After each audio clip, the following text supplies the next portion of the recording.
வணக்கம். இன்னைக்கு நம்ம பார்க்க போற ஒரு விஷயம் நம்மள பல பேர் கோட்ல இருக்கிற ஒரு பொதுவான ஸ்மெல். அதோட பேரு டேட்டா கிளாஸ். அது ஏன் ஒரு பிரச்சனை, அதை எப்படி சரி பண்றதுன்னு வாங்க டீட்டெயிலா பார்க்கலாம். சரி, வாங்க நேரா விஷயத்துக்குள்ள போலாம். ஒரு நிமிஷம் உங்க கோட மனசுல நினைச்சு பாருங்க. அதுல இருக்கிற கிளாஸஸ் சும்மா டேட்டாவை மட்டும் தூக்கிட்டு சுத்துற ஒரு பை மாதிரி இருக்கா? அப்படி இருந்தா இந்த விளக்கம் கரெக்டா உங்களுக்கு தான். சரி, ஒரு கிளாஸ் டேட்டா கிளாஸா இல்லையான்னு எப்படி கண்டுபிடிக்கிறது? அதோட அறிகுறிகள் என்னென்னு முதல்ல பாத்திரலாம். அப்போ டேட்டா கிளாஸ்னா என்ன? ரொம்ப சிம்பிளா சொல்லணும்னா அதுல வெறும் டேட்டாவை ஸ்டோர் பண்ற ஃபீல்ட்ஸ் இருக்கும்.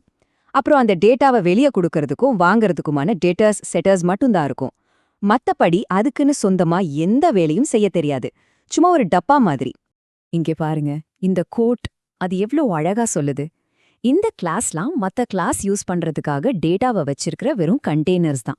தங்கிட்ட இருக்கிற டேட்டாவை வச்சு அதால தனியா எந்த வேலையும் செய்ய முடியாது. பாவம். சரி, அறிகுறியெல்லாம் பார்த்தாச்சே. ஆனா இது ஏன் ஒரு பிரச்சனை? சும்மா டேட்டாவை வச்சிருந்தா என்ன தப்பு?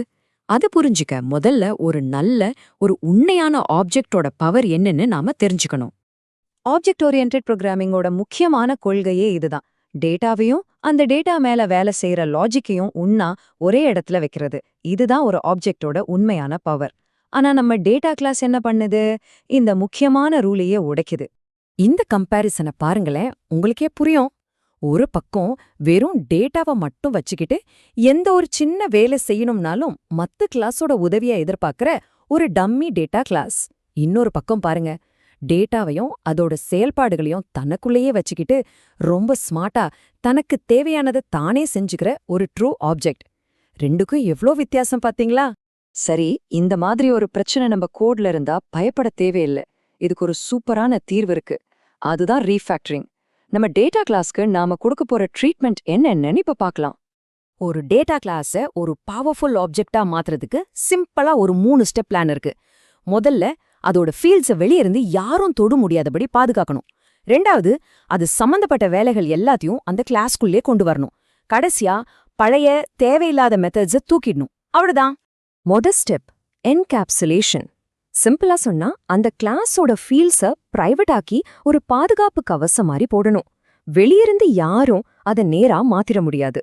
இதுக்கு என்கேப்சுலேட் ஃபீல்ட் அப்படிங்கிற டெக்னிக்கை நாம யூஸ் பண்ணலாம்.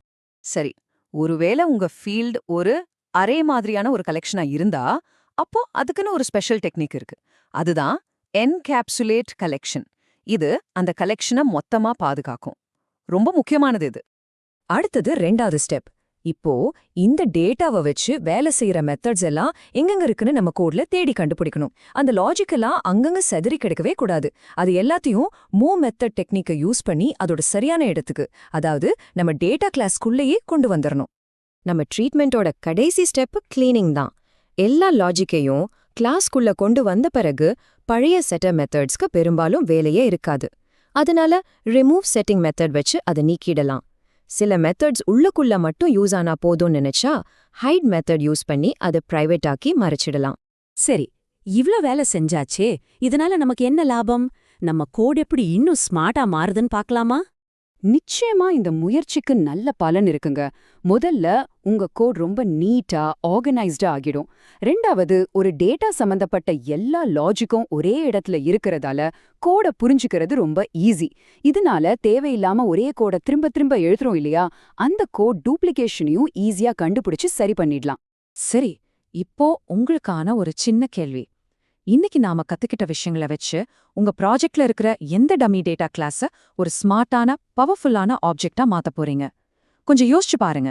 உங்க கோட்ல கண்டிப்பா அப்படி ஒன்னு இருக்கும்.